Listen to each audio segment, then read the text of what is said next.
Hello, everybody. How you guys doing today? I pray you're doing well. I sure do. And welcome to the Bible, block by block. Today is the 181. Friday 181, we're going to be reading the peace offering. That is Leviticus 3. Before I began doing that, I started reading something on the last video, but I didn't finish it, so I'm going to start to do that again. And hopefully I can read it and then read Leviticus 3. Let's begin. The book of the Leviticus. Leviticus continued God's covenant instruction on Mount Sinai. Begun in Exodus 20, the name Leviticus comes from the many laws and regulations of the book that concern right and duties of the priest, who of the tribe of Levi. They don't really explain it properly, but basically it's called Leviticus because it's mostly focused about the Levi. Yeah, the law and all that stuff, but it's mostly for the Levi to follow. And then the law for the people. That's more going to be like in Exodus, and the law for the people is more in Exodus and some in Numbers. But mostly in the law in Leviticus is all about the Levi and all that stuff like that. But yes, some of other people too. But yeah, Leviticus is about the law, the Levi. That's all about Leviticus. Anyway, certainly clearly defined bodies of law can be identified in the book. The first 7 chapters describe the law of sacrifice, again for the Levite. Chapter 11 to 15 describe between what is clean and unclean. 16 describe the day of atonement. And various laws of chapter 17 to 26 are unified by the distinct refrain, "You shall be holy, for I, the Lord your God, am holy." The entire book of Leviticus is set in a relatively brief period of time. Only a month and a half passed between the erection of the tabernacle of Mount Sinai and in the Hebrew departure from Sinai, basically from Exodus and Leviticus. It's only 1 month past. The tabernacle was finished on the first day of the first month in the second year of the Exodus. And the departure was on the 20th day of the second month of the same year. Depending on whether the Hebrew left Egypt in the 15th to 13th century, second year of Exodus would be about Egypt and the Exodus. When I say the Exodus, I mean the book of Exodus. I mean when they exit Egypt, when they left Egypt, with only 1 month pass. The content of Leviticus, however, extended beyond this short month and a half in the wilderness.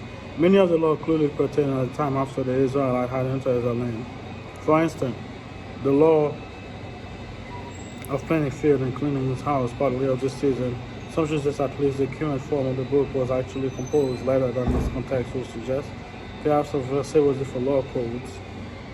Of course, those who accept the traditional attribution of the first 5 books of the Bible to Moses disagree on the sense the passage simply as law given for a future time. I agree with that. That's what it is, actually. That's literally what it is. This has some scholars believe that it's because nowadays scholars that don't really care about the Bible and just tell it because they want to disconstruct and all that stuff like that. But everybody that really studied for studying's sake, still trying to disconstruct, agree.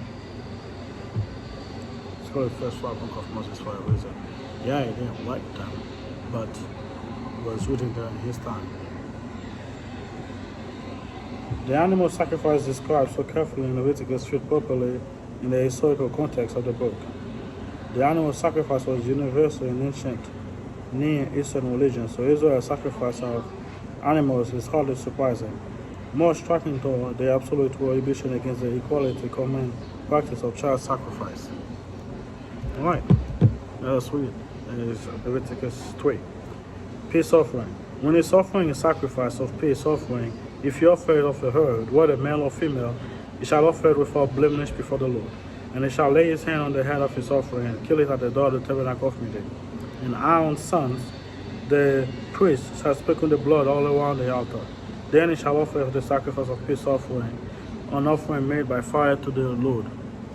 The fat that covered the entrail, and all the fat that is on the entrail, the 2 kidneys, and the fat that is on them by the flanks, and the fatty lobe attached to the liver above the kidney, it shall remove. And Aaron's son shall burn it on the altar upon the sacrifice, which is on the wood that is on the fire, as an offering made by fire, a sweet aroma to the Lord. If his offering as a sacrifice of a peace offering of the Lord is a flock, whether male or female, he shall offer it without blemish. If he offer a lamb as his offering, then he shall offer it before the Lord. And he shall lay his hand on the head of his offering and kill it before the tabernacles of meeting. And Aaron's son shall sprinkle his blood all around of the altar. Then he shall offer the sacrifice of the peace offering as an offering made by fire to the Lord. Its fat and the whole fat tail, which shall be removed close to the backbone, and the fat of the covers, the entrail, and all the fat that is on the entrail, the two kidney and the fat that is on them by the flanks, and the fatty lobes attached to the liver above the kidney, he shall remove. And the priest shall burn them on the altar as food, an offering made by fire to the Lord. And if his offering is a goat, then he shall offer it before the Lord. He shall lay his hand on his head and kill it before the tabernacle of meeting. And the son of Aaron shall sprinkle it on the blood all around the altar. Then he shall offer from it his offering, as an offering made by fire to the Lord. The fat that covers the entrail and all the fat that is on the entrail, the two kidney and the fat that is under by the flanks and the fatty lobe, attached to the liver of the kidney, he shall remove. And the priest shall burn them on the altar as food, an offering made by fire, for a sweet aroma. All the fat is in the Lord. This shall be a perpetual statute throughout your generation in all the dwelling. You shall eat neither fat nor blood. Amen. I have to go. Sorry guys if I'm in a hurry. I have to start work in a few minutes. Alright. Pray for you guys. I'll see you guys next time. Bye.